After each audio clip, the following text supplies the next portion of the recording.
Welcome to this episode of Disappointment Inspired, the cooking episode. I'm so excited for this one. As you can see, I'm in my kitchen. I got pots and pans out. Well, no pans. Actually, is this a pan? Yeah, I guess this is a pan, right? A pot and a pan. And today, we're going to use these. We're going to be using some different ones like this to make risotto. Risotto is one of my favorite dishes and so easy to make. And that's really the beauty of this episode. We're focusing on simple things we can do in the kitchen because it's so calming to cook. There's lots of elements to it. It's distracting in a good way. It's meditative when you're chopping things. And then, of course, you get to eat the results, and that's the best part. And risotto is such a simple dish. It's not expensive to make. It doesn't take a whole lot of skill, although there's a few things, if you do right, you get really good risotto. It's really tasty. And today, I think probably the best place to start is to show you the rice. Show me the rice, man. Yeah, well, this is the kind of rice I like to use, arborio. It's Italian, and I'm 100% Italian. So anything that comes from the home country of my people, I get into. But arborio is one of many different rices you could use for risotto. There's one called cannaroli.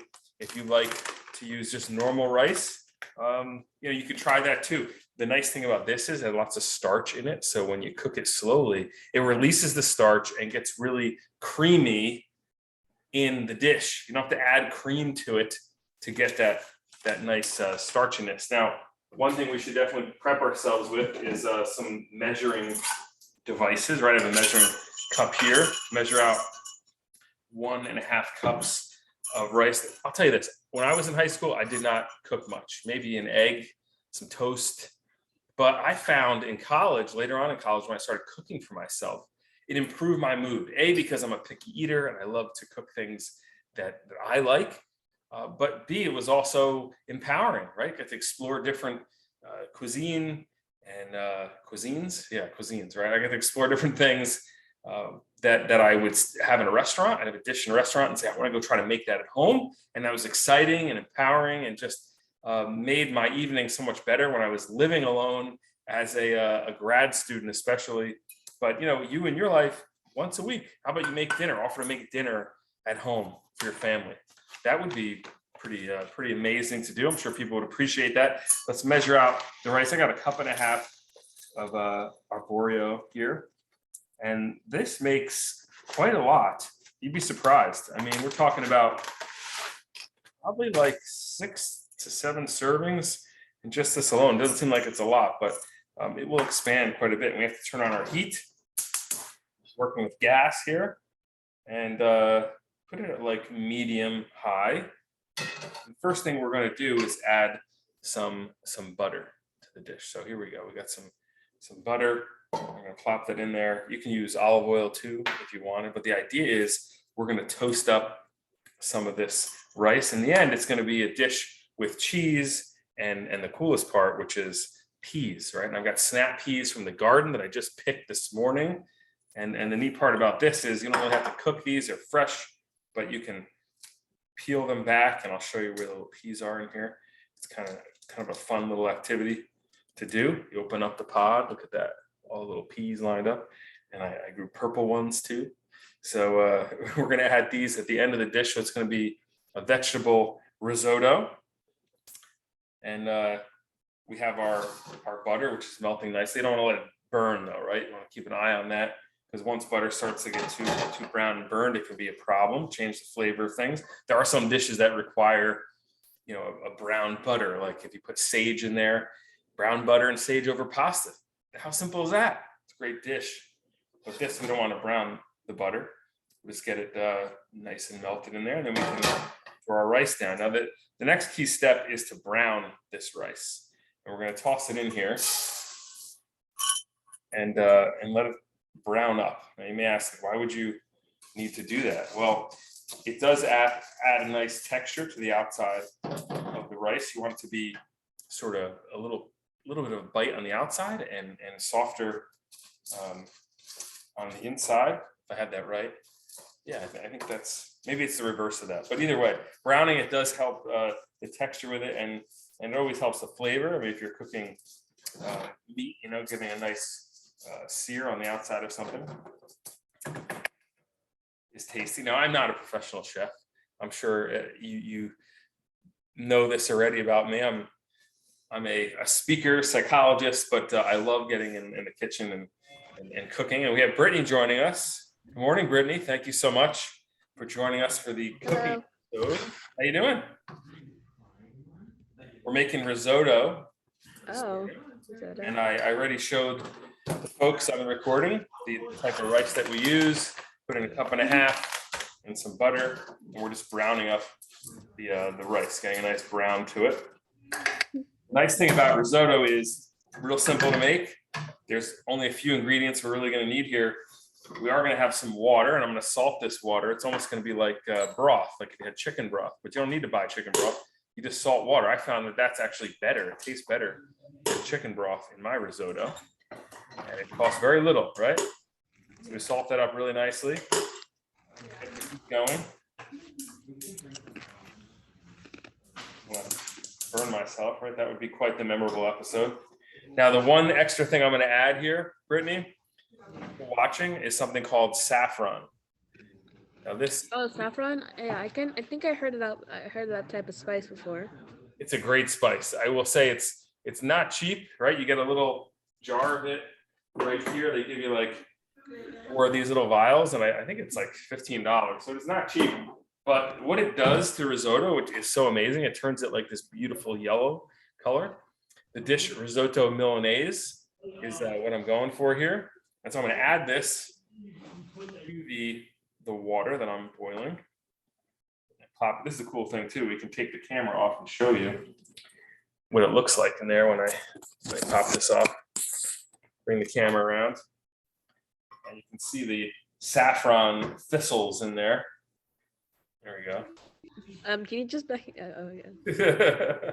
I'm cameraman and chef here today. So I'm gonna put this back.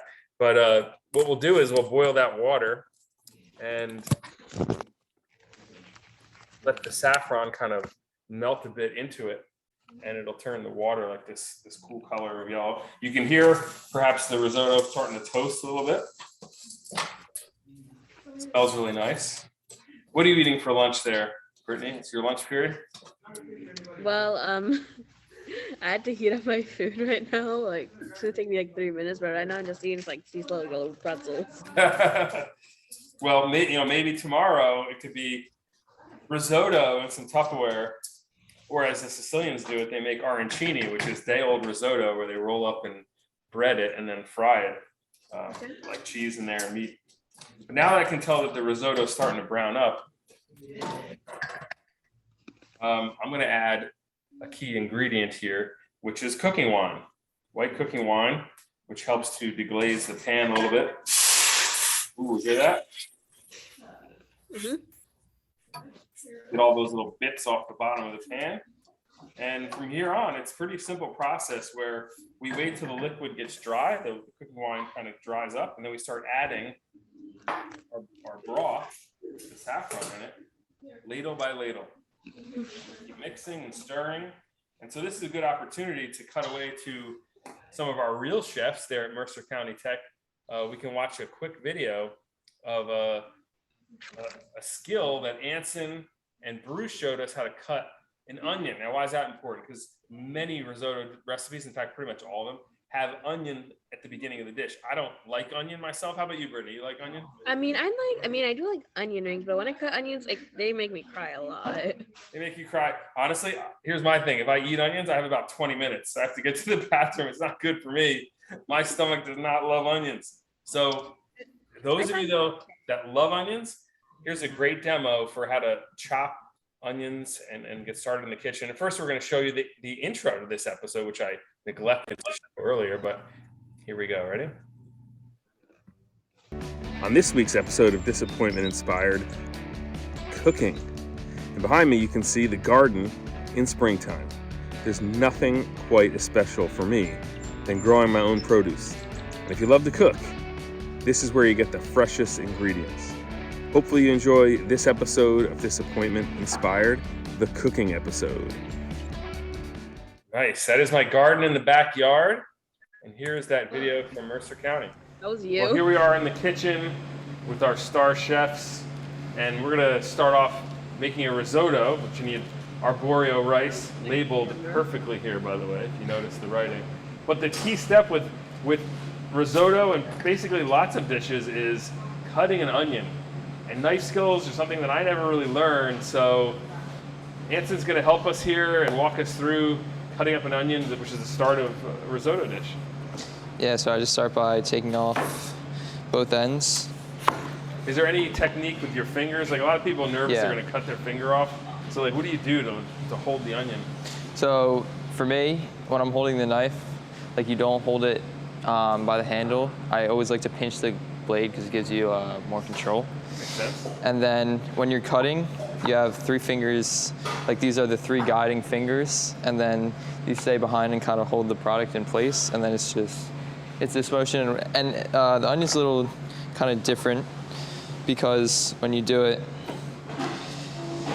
it's you have to kind of pull back, and I'll show you in a second, but I always like to slice it in half and then peel it because you can get your fingers underneath a little bit easier. Then it just goes a little faster. I'll just do 1/2 just to make it a little bit quicker, but what you do is you're gonna drag back, but you want to keep the end intact. Then you follow the curvature of the onion. So by cutting it flat like that allows you to get stability over the onion, right? Yeah, and then you can just see this one's kind of the dummy hand, and this one's guiding it. All right. And then you just follow.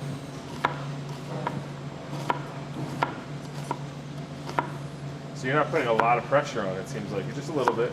No, and the sharper the knife, the easier it is, really. And then there's already kind of natural separation in the onion. Then you just come down the other way. Does the heaviness of the knife help? Like having a little weight to it, does it make it easier to sometimes, but it can give you less control. It's really all personal preference. These ones are kind of just the school knife, but every chef has their own personal preference knife. I would say mine's a bit heavier just because I do like a little bit more weight to it, but I think most people prefer a lighter kind of Japanese style knife. But anyway, you would just keep going, and this is how it looks. Now the next step, if we're making a risotto right now, we'd have a pan going with some olive oil. Yeah. And then you throw that onion in there, and how long do you cook it before you take the next step? I personally just like to sweat it a little bit, and then I toast the rice, so I'll actually throw that in just to give it a more al dente texture. Before the onion or after the onion? I would put the onion in, just barely start, kind of get the process of the caramelization going, and then add it in. And by the time you want to kind of time it so the rice will be toasted by the time the onion's caramelized. And then because once you add the stock, the onion's not gonna burn. So then you add stock in a little bit at a time, so that way, as you stir it, when the granules rub together, it'll release more, I guess, starchiness. Starch. Yeah. So Makes it creamy, right? Yeah. So I know when you say stock, people think vegetable stock or chicken stock. A secret from my family was to use salted water. It's so much easier to get than stock. It's just water and you throw some salt in there. But there was something about the flavor. The salt just makes the dish pop more for me. I'm just saying that's my preference. Yeah, for sure. And if you're doing like fine dining too, you can do other kind of flavors of risotto. You can stir in purees at the end. You can finish it off with a little butter, cream. If you're getting really fancy, like truffle oil or something like that. So, and then garnish it with vegetables. The nice thing is it's very versatile. So, whatever vegetables in season and at the peak and the right price point, you can kind of determine the dish around that. Now, Bruce, you said, Anson, here's your competition. So I got to get you to cut the onion too, man. We got to see what the comparison is in the skills here. Is this like the first thing you learn when you're learning how to be a chef, is how to cut an onion? Yeah, it's that and eggs. Eggs too? Yeah, we have Sanitation, yeah. sanitation as well. When you crack an egg, just curious, I learned recently, or at least it seems like if I crack closer to the top of the egg, it comes apart easier than if I hit it right in the middle. Sometimes the egg just explodes on me. What any tips on that? I've never heard that one, but Well, how do you crack an egg? Where do you on the egg do you like? To I do it on a tap flat surface, Yeah, and it depends on the surface. Oh, flat Yeah. surface. Like Okay. if you were cracking here, then you would damage like Maybe that's what I'm doing wrong. I keep Side. doing it on the side of like a cup or something, but you're saying, because then you have to put a lot. Sometimes the shell gets caught inside. yeah. yeah, so on a flat surface. There you go. That's worth the price of admission right there. Okay, so you warned, I'm not really up to date with my knife skills. So, We're putting you on the spot, Bruce. yeah. So I do something similar as Anson. I just follow the lines here, and It's almost like you're scoring it. You're not even pressing down much, right? You're well, just sort of- yeah, it's like Anson said, you just really follow the lines here. It's all in the knife as well, and here we're taught the same method. You kind of claw your hand and you pinch the knife. That's how we're taught.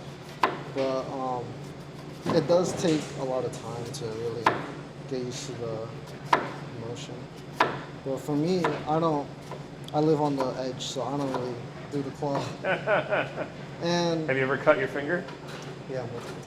I heard Anson cut his finger in a competition and ended up burning it Yeah. to stop the bleeding.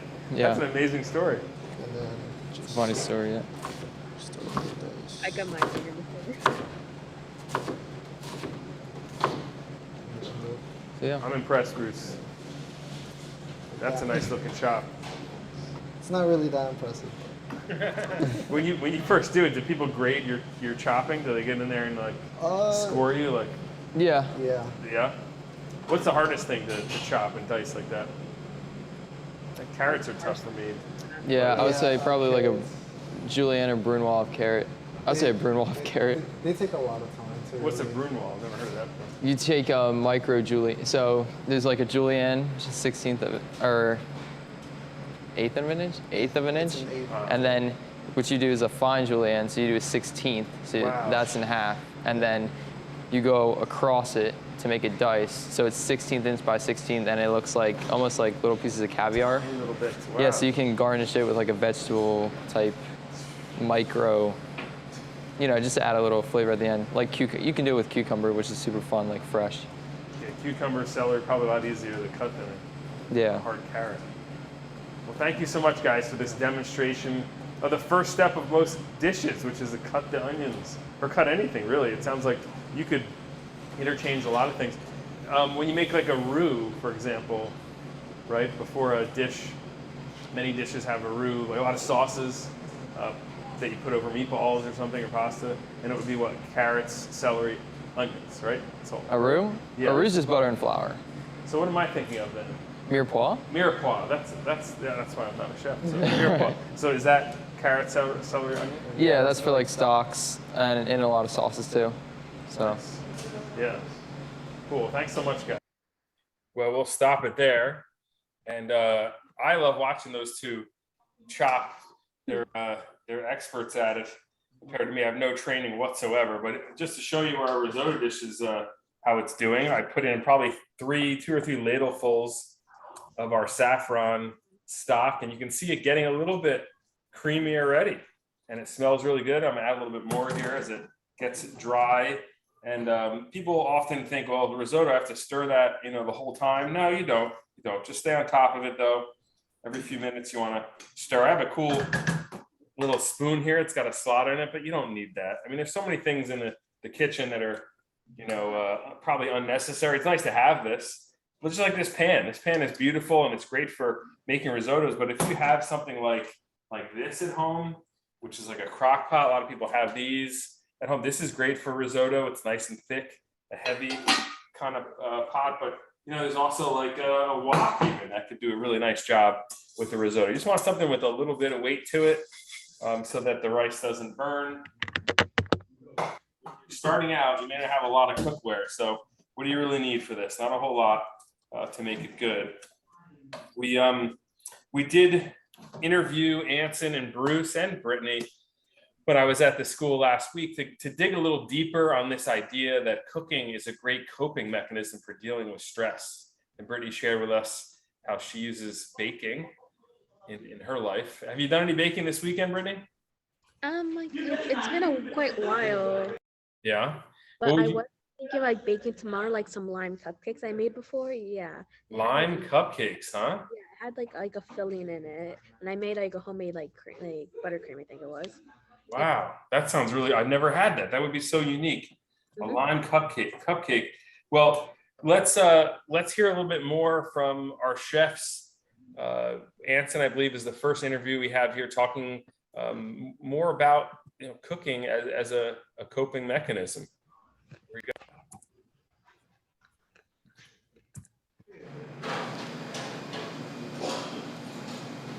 I'm gonna be right back. Anson Menser, you get that right? Yeah. Thank you so much for joining us here for this episode of Disappointment Inspired. We're going to take a look at cooking. And you appear to be a rising star in the kitchen at Mercer County Tech. So I'm curious, what got you interested in cooking? Definitely the food memories as a child. The ability to kind of fade into the background and, not be in the spotlight, but be able to produce something that people really enjoy. And I would say that's what I enjoy most about cooking. You come from a long line of chefs, I guess, or amateur chefs. You said your mom really loves to cook, and she's from Italy? No, her her aunt and uncle who she grew up with. My great aunt was from Italy, and that definitely provided a lot of inspiration and memories, and I would say also pride. So, what are some of the favorite dishes you remember growing up? Definitely caprese salads in the summer, with the fresh tomatoes from the garden, basil, salt, olive oil, balsamic vinegar, and it's not complicated, but something so very good, right? Especially those summer tomatoes. There's something about Jersey tomatoes. Exactly, yeah. Because it's like, to me, the tomatoes are so good here because the soil, like the people, is acidic, right? And so like the tomatoes are more acidic, the flavor's there. But this whole episode is all about using cooking as a coping skill. Do you find cooking to be helpful? Yeah, I mean, when you have something on your mind, you're able to put your head down and work hard and work towards something else and kind of get it off your mind a little bit and, produce something you enjoy. So.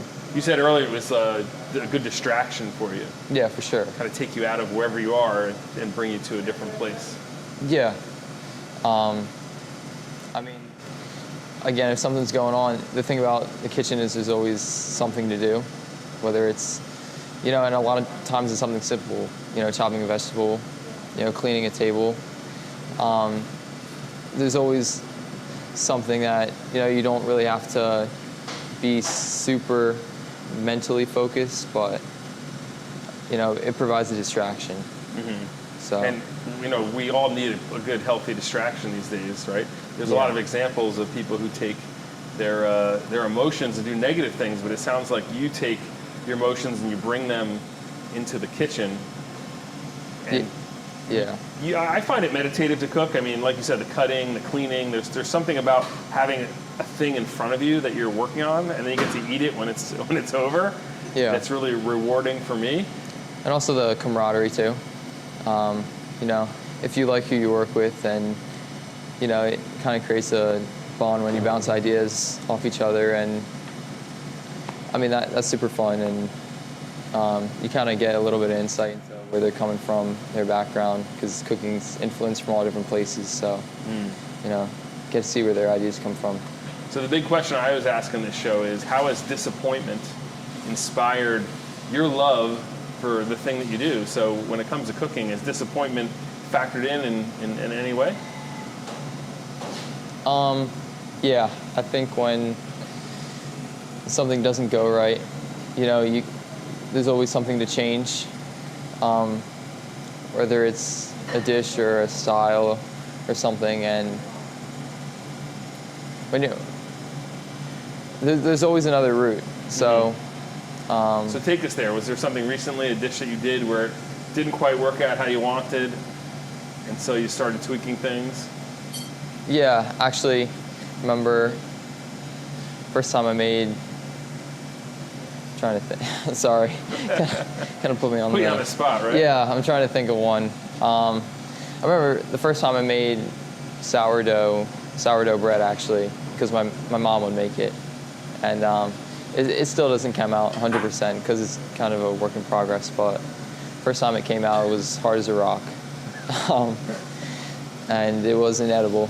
But I put too much wheat flour in mine the first time I made it. Yeah. And it didn't rise at all. It was like this flat loaf.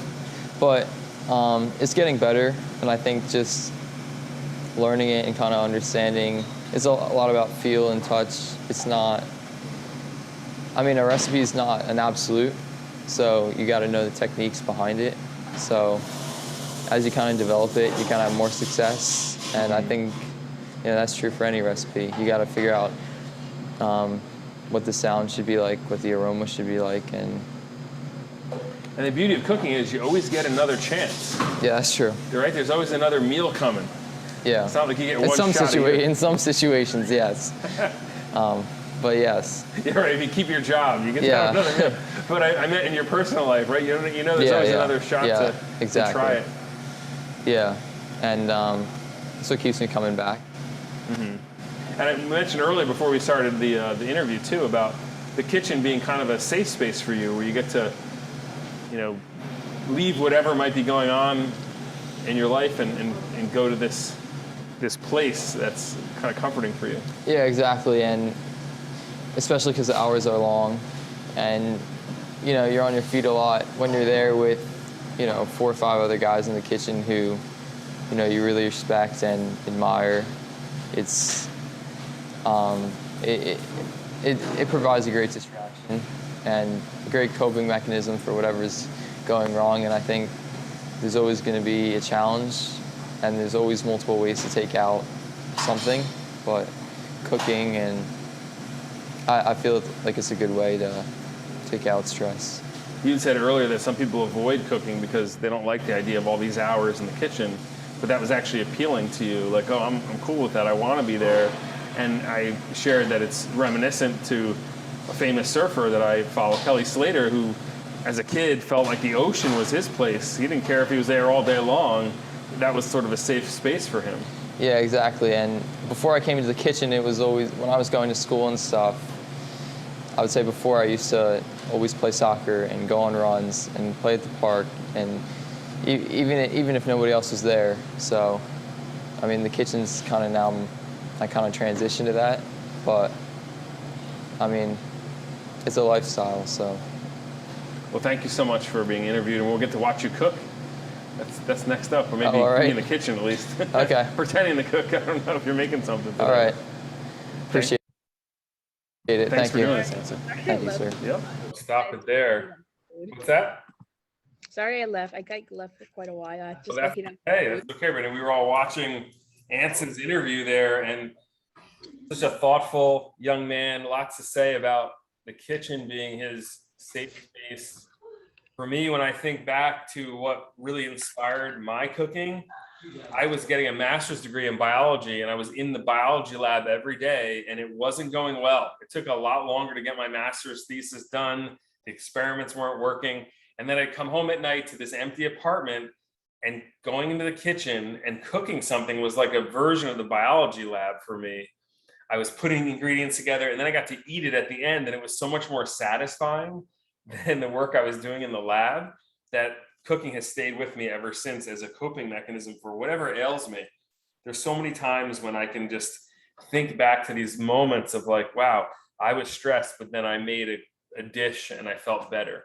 Or the holidays are here, and the holidays can be stressful when you have lots of family around, but we all gather around the kitchen and we're talking and we're eating, and it feels better. Now, Brittany, I want to definitely try those lime cupcakes though. It's like a lime custard that you put in there? Yeah. Man, it's like a key lime, or just like, how do you make a lime custard? Key lime. What's that? It is kind of like key lime. It is. I love a good key lime pie. Well, let's take a look at our risotto here now. As you can see, it's starting to turn yellow. We have that saffron working for us, and you're getting that nice sort of golden yellow color to it. I wish I could taste that. It's coming along nicely, and I've just added every few minutes, I just add another ladle full of our stock here. Still got a little bit left. You'll know if you use about 2 cups, when you get to the end, you're getting close to the risotto being done. You can always taste it though. You can have Brittany taste it real quick. Here you go, Brittany. Taste of that. But it's getting close. There's a little bite to it still, but it's softening up. So the next big step would be to start grating some cheese. Now you may say to me, Matt, this stuff is expensive, right? I have to buy this and grate it. Well, you don't know. You don't have to. It's certainly less expensive to buy pre-grated cheeses. I happen to like a good Parmesan that I can grate like this. It takes longer, but this is meditative, right? I love just doing this for like 5 minutes, grating the cheese slowly. It feels good to me. And I know it's going to top the dish at the end, as well as, of course, our peas, which I'm going to continue shelling these guys. I love this little purple one. I did the green one earlier, but if you shell the little pea here, pop it open.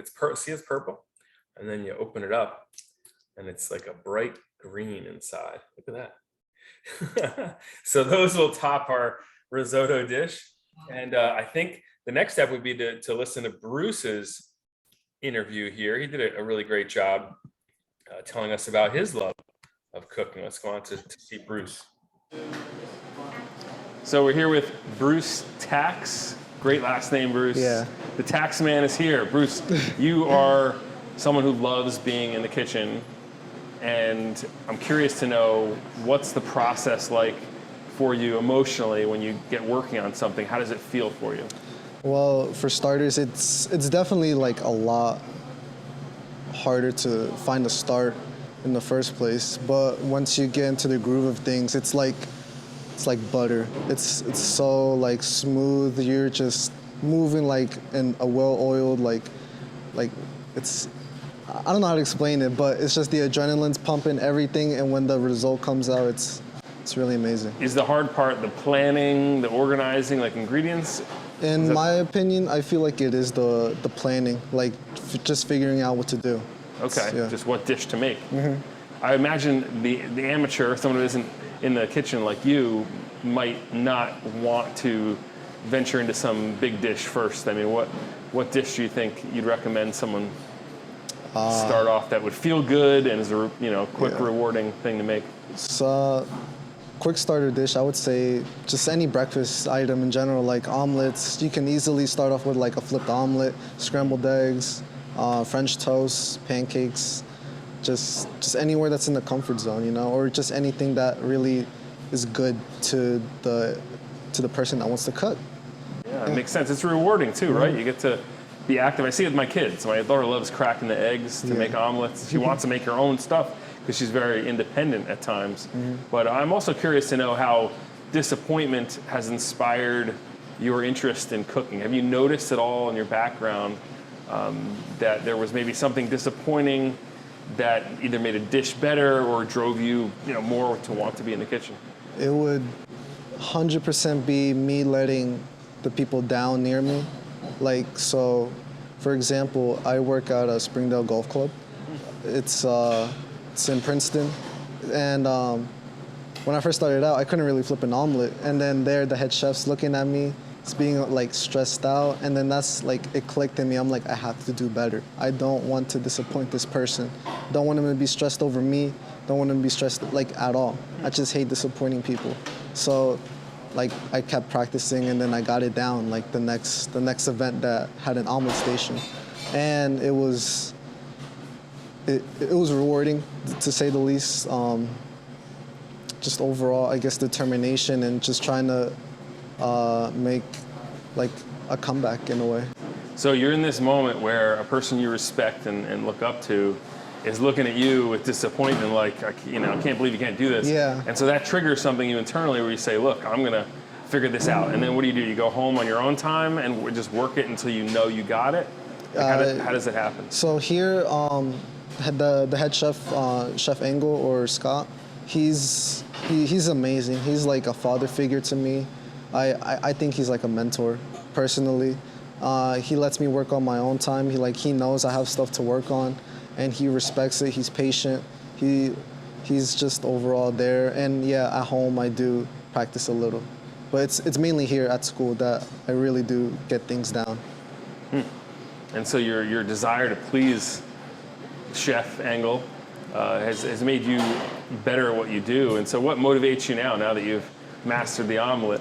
I guess just trying to be on top. And like right now, my rival's Anson at the moment, but I know I'm not gonna reach this level anytime soon. And like what he does, it takes determination and just a lot of time and practice. So props to him, like really, really props to him. How does it feel when you serve a dish to someone who's really appreciative and their mind is kind of blown, like, whoa, I can't believe you did this, Bruce? It makes me want to go beyond my limits even more, just saying, oh, if I can do this, imagine what I can do with something even more bigger, something even where the budget is increased. Well, thanks so much for agreeing to be interviewed. Yeah. Can't wait to watch you work in the kitchen here. Thank you. Yeah. Thanks. There it is. That's Bruce Tax, another budding chef at Mercer County Tech. What did you think, Brittany? What do you have to say? Good. Yeah. Do you relate to Bruce or Anson in terms of their use of cooking to de-stress?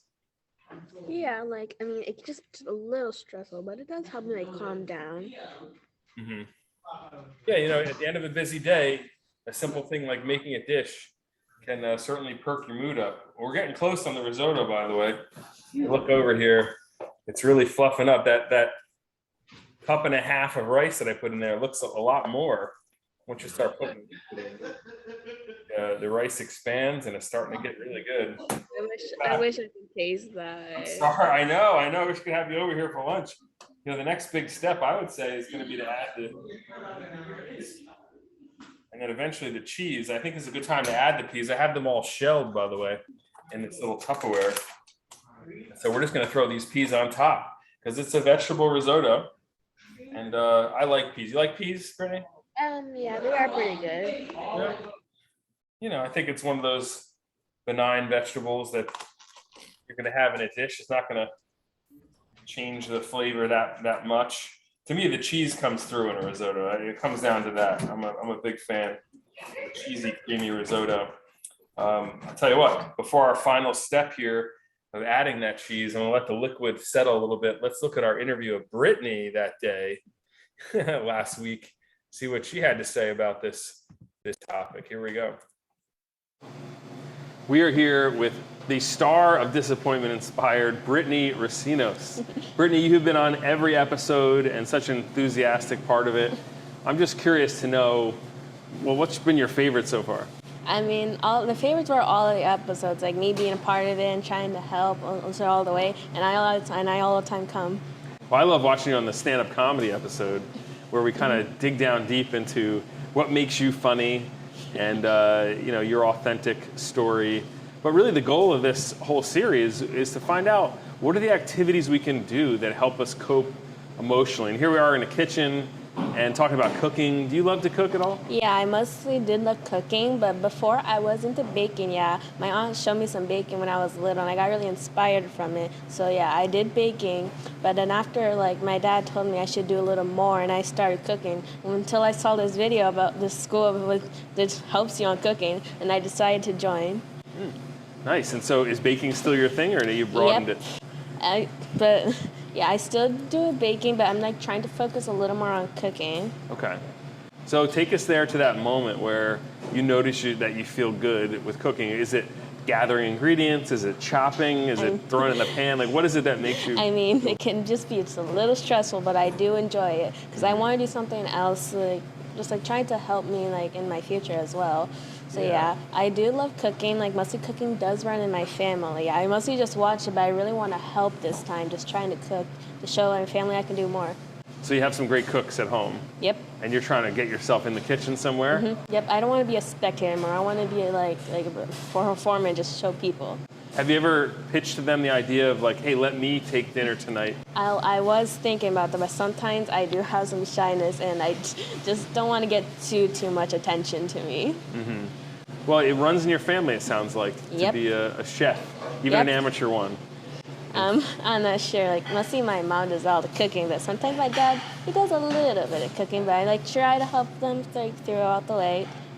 Yep, I did like mostly cook dinner like a few times. I did make lasagna. I just needed just a little help because I was still practicing, but till I try to get it right. Well, again, the series being about disappointment and what it inspires, and you talked a lot about shyness on the shows. Yeah. And so do you find that cooking maybe brings you out a bit, that you get to be a little more empowered when you're in the kitchen? Yep, I do like it. It helps me get rid of my shyness and just try to like stand out of the crowd. Yeah, when I was really little, like I used to be super shy and like I like kept silent, don't talk to anyone. But until like when I started baking or cooking, just let out my shyness and just felt like a little more. Nice. I find during the holidays when I'm cooking for my family, I love it because I can like escape conversations. Yep. It actually allows I know me how that feels. Oh, really? I'm sorry. I need to check on this thing. Yep. I don't want to talk politics. I'm going to be over here cutting something. Yep. So having that control actually over the conversation helps me deal with any social anxiety because I'm in charge of something, right? So like I can kind of come and go as I please if I'm kind of bored or whatever. Do you find that is the same way with you? Yeah. I like as soon as I get home, I just want to cook a little something. And just the problem is, I don't want to make too much. I just want to do something just for me and like for my family to enjoy. Nice. Well, I think we're going to watch some cooking now. So thank you so much for being a part of this, Brittany. You've been great. Oh, Brittany, thank you. And thank you for being here today too. Very welcome. Fantastic. You know, I think to myself, it's funny that cooking runs in your family, like eye color, right? And height. It's just part of the genes, and I feel you on that one. Because when I got my first opportunity in my life to cook, I just was drawn towards it. Like no one taught me necessarily how to do it right away. I was like learning from like watching videos. Like how did you pick it up? Just watching your family? Yeah, that is like mostly like, yeah. Like, every time like my family's cooking, I just want to just help out just a little bit, like improve some stuff. So yeah, so this one day I just let me make dinner, and I actually did, and I did show my grandma and my family, and they said that it was really good. Wow, you did that. That's fantastic, Brittany. What did you make? I made a lasagna. Oh, that's not an easy dish. Wow, lasagna. Like, was it meat lasagna? Yeah, it was called an Italian sausage one. Wow. You know what? I'll be honest. I've never made a lasagna before, and I've made so many Italian dishes. Wow, you just inspired me. I think I'm gonna have to make lasagna in the next few days just to try it out because I've always been kind of intimidated by the layering and like it just seems like a lot of prep work. Was it hard for you? I mean, it was just a little hard, like to get everything ready, make sure I had all the ingredients. Yeah. So when I made my lime cupcakes, like I like didn't have to get most of all the ingredients. I had to do it like today, and then tomorrow I can make it, and the other day I can make it. It was kind of stressful. Wow. Well, I'm sure they really appreciated the lasagna, and whenever you make those cupcakes, I'm sure your family just loves it. I mean, that's wonderful. That wasn't the only time I made it. I made it like 3 times already. Like I made a meatloaf. I also made this like 3-bean casserole, and also I made another lasagna. I also made dessert for them. I made dessert. Yeah. What'd you make? I made an apple crisp and a cherry pie. Wow. Suddenly my risotto dish feels very low level compared to what you're talking about. Apple crisp. That's amazing. The final step is here, by the way, for the risotto. For anyone who is cooking along with me, we're ready to toss in the cheese. It's almost done. You can see the peas in there. You can see that beautiful color. But this is the step that I love. You can add butter too at this phase if you want to really cream it up, but I don't think it needs it. I like a lot of cheese in mine. Parmesan, you can use pecorino, whatever you got around. I like just like a minimum amount of cheese. What's that? Like a medium amount of cheese. I don't like cheese too much. Brittany wouldn't like too much cheese. I don't know if for me there is too much cheese. I'm not sure if that's a thing for me. I just like the right amount of it. You got to get it right. That's a good point. You know what? The cheese also adds salt to the dish because it's a salty cheese, Parmesan and pecorino, especially pecorino. So you don't need to over salt it. You got salt in the broth too that we added. So you can look at that coming together. I mean, oh, wow, that is just a delicious looking risotto right there. And I think I'm gonna plate it right now and show you a little bit. Let me grab a plate over here. Man, now I really want to come over and taste. Here we go. It'd be a pleasure to cook for you, Brittany. In fact, maybe we can do that as a future future show, come back to the kitchen and actually make a meal rather than just chopping onions. But here is the dish of risotto Milanese. Now let me turn the light down here, see if you can really get an eye on that. It's Wow. a creamy dish that honestly I could eat for dinner by itself. But you know what? A lot of people like to top it with I don't know, lamb chop or some other piece of meat. Some people like to chop up some like lettuce, like arugula, and put it on top. It's so good. There's a bite to it. It's creamy. You can get the saltiness of the cheese. I love that the peas are in there. My kids get vegetables when they eat this dish. Brittany's having a Capri Sun, I think, along with me in honor of the risotto. But there you have it, guys. Risotto Milanese. And honestly, it's just about getting into the kitchen and trying. I mean, I don't think any of us needs to worry about how it looks or how it tastes so much. The first few times you do it, just do it. Get in there and do it. And then the beauty is you're always going to be hungry some other time. You get another shot, another chance. So, keep at it. Keep trying. And Brittany, look, Brittany's on her way to cooking for the family. Maybe once a week, Brittany. What do you think about that? Yeah, like I was thinking about once a week, but sometimes I couldn't due to me like having some school stuff and some like big deal with family. Yeah, it's a lot. The toughest part, I think, for a student would be the planning, because you got to get someone to purchase the ingredients. You got to plan in advance. That's not necessarily something that young people are particularly skilled at, is that future planning stuff. It's a part of the brain, that frontal lobe, which is still growing. So if you have a partner in the kitchen, I think a grandparent's great, or a parent who's one who cooks a lot, just to have a conversation, say on the day you go to the grocery store about the coming week, like, hey, I really want to cook this week. How about you get these 3 ingredients for me so that I can be ready to go when the time comes? Because the last thing you want is to be without an important ingredient in the dish. Yeah. Right? I've had that before. I think there are so many moments in my life where when disappointment strikes me, whether it's sadness or anxiety over something, we want to retreat to our home, right? And we love these dishes that are like stick to your ribs type things that warm your heart. Risotto is one of them for me, but another one that I want to share with you is called Swiss chicken. Have you ever had that? Swiss chicken? I don't know, but I had sweet and sour chicken, but I never heard of sweet. I'm a fan of sweet and sour chicken, but Swiss chicken is one my mom used to make. It's a casserole, like a lasagna, and you take a casserole dish and you layer it. First layer is chicken breasts. Then you put cream of mushroom soup, then Swiss cheese, hence the name Swiss chicken, and then breadcrumbs. Now, I find the best breadcrumbs, by the way, you take stale bread. Well, this is sourdough bread, stale, and I cut it up, put it in the oven, and really turn it into like croutons. Use that, and then you layer it again. Chicken, cream mushroom soup, Swiss cheese, breadcrumbs. To me, when I'm in a mood and I'm just not feeling good at all, this is my comfort food, because it's got everything. It's got the creaminess of the soup. It's got the bread. It's got chicken. It's hearty. Stick to your ribs. We live in New Jersey. I say it rains every 3 days here, but in March or February, when it's like 40 and raining and just miserable out, there's nothing better than comfort food, right? Especially when you can make it. Brittany, what's your comfort food? Well, I mean, I like all the foods. Like, I'm not sure if I have a comfort food, but my favorite food are some ramen noodles. Those are my favorite. Yeah.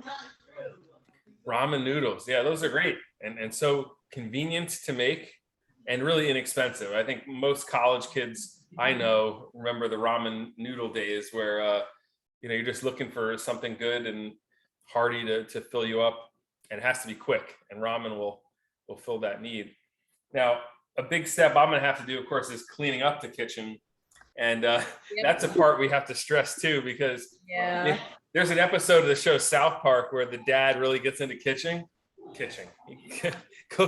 The dad really gets into cooking, and he makes this incredible breakfast for everybody.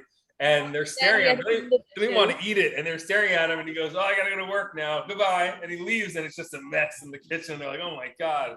So you want to definitely clean up after yourself, put things away. You can clean while you're cooking too. That's another tidbit that I'd like to share with the people watching this is you don't have to wait till the very end. There you have moments like dead time in here when you're able to start cleaning up, because there's nothing worse than doing an activity to de-stress and then finding yourself stressed out because you're tired and now you have to clean the whole kitchen, right? But you can cook, you can clean and cook kind of at the same time. I didn't really today because we were doing this video, but that's a good tip to keep in mind. I will say that, you know, cooking is in my background. Both my grandmothers were phenomenal cooks, but different cooks. My Sicilian grandmother made the most incredible meatballs, like the size of that apple that you're eating. Really, they were like huge meatballs. And she put so much love into them. And there was breadcrumbs in there, and there was egg and cheese and garlic and herbs. So it wasn't just a meatball. And I learned later on, Brittany, that the history of that meatball was that Sicilian people who were poor for many generations would add things to the meatballs because they didn't have a lot of meat, right? And if you don't have a lot of meat, but you want it to look like you have a lot of meat, what's the best thing to do? You fill it with things you do have. So they had bread, they had garlic, they had cheese, and a little bit of meat. But you add those things to it and it fills it out, right? And the meatballs would get big. And Sicilians always love the idea of like these big, bold dishes.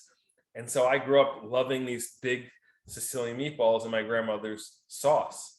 You have any dishes like that, Brittany, that kind of tell the history of your people? I don't think I quite have one. But like, with my family, we make a lot of Spanish foods. Mm-hmm. Yep.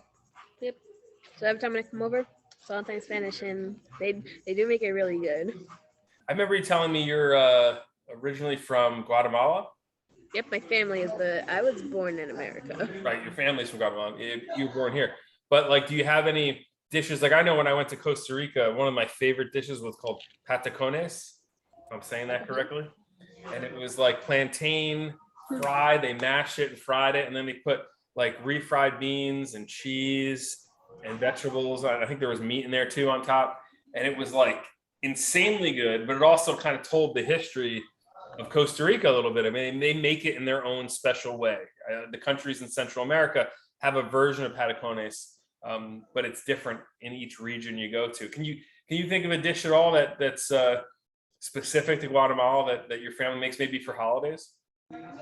Well, like mostly like every holiday, my aunt or my dad, we all time make tortillas. Yeah, it's my family's most loved food. They make homemade fresh tortillas. Yep. And these are corn tortillas? Yeah, there are corn tortilla. Mm-hmm. Mm-hmm. So they start from scratch, like cornmeal, water. What else goes in there? I've never made a tortilla before. Well, mostly we just like buy manteca, that's what it's called, and we just put water in it, and it helps make some like nice tortillas. Mm-hmm. Now I imagine that speaks to the history of the family too, because there probably was a time back before there was processed tortillas when you literally the only option you had was to make them your own, right? That was the choice. And so now it's more of maybe a specialty for a holiday where you're like, okay, good, we're going to gather everybody around and make tortillas. In my house, it was pasta, making fresh pasta, rolling gnocchi on the back of a fork. You know, you can buy gnocchi. I have gnocchi right here. I can show you actually. It's You love pasta. the frozen potato gnocchi, right? And these are great. You can open these up and look at the shape of it. And I'll show you one here. You can see the ridges on that, right? Now, a machine did that because these are processed gnocchi. But when you make them by hand, people would take the back of a fork and they actually take the dumpling and they roll it on the back of the fork. That's how they get those ridges. And so a great tradition during the holidays would be to have all the children come around and roll the pasta, little gnocchi dumplings on the back of the fork to make your gnocchi. And what's so great about these ridges is they capture sauce. So let's say you're gonna do a cheese sauce or like a tomato sauce. They get caught in the little crevices, which adds flavor to every bite that you have. So, cooking goes way beyond just de-stressing yourself in the moment. I find it to connect to your culture, give you a sense of history. You can pass down recipes from generation to generation. You can, of course, learn about new cultures, really get into different types of cuisines based on, or countries based on their cuisine. You can learn a lot about a country's history and the things that the people value. And that's what I love about cooking, is just the ability to learn as we go, right? To be a lifelong learner, like Brittany here, who seems to be someone who is embracing learning new skills. And I think that's fantastic. Anything to add here, Brittany, at the end of this episode?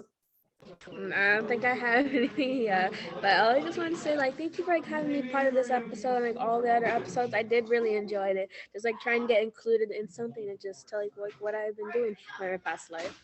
Well, it's been great getting to know you, Brittany. We have one episode left, which is going to recap all of what we've been doing here. And I'm going to try to work it so that we take clips of the 8 episodes and put it into the 9th and talk about it.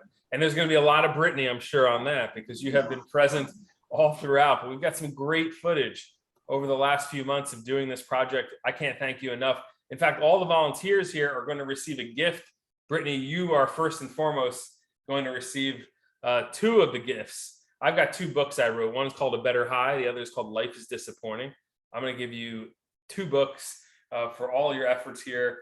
And some of the other folks who join us will receive a book as well. And maybe there might be a special gift in for yours too. I'll slide something extra in there as a bonus. Can't wait to see it.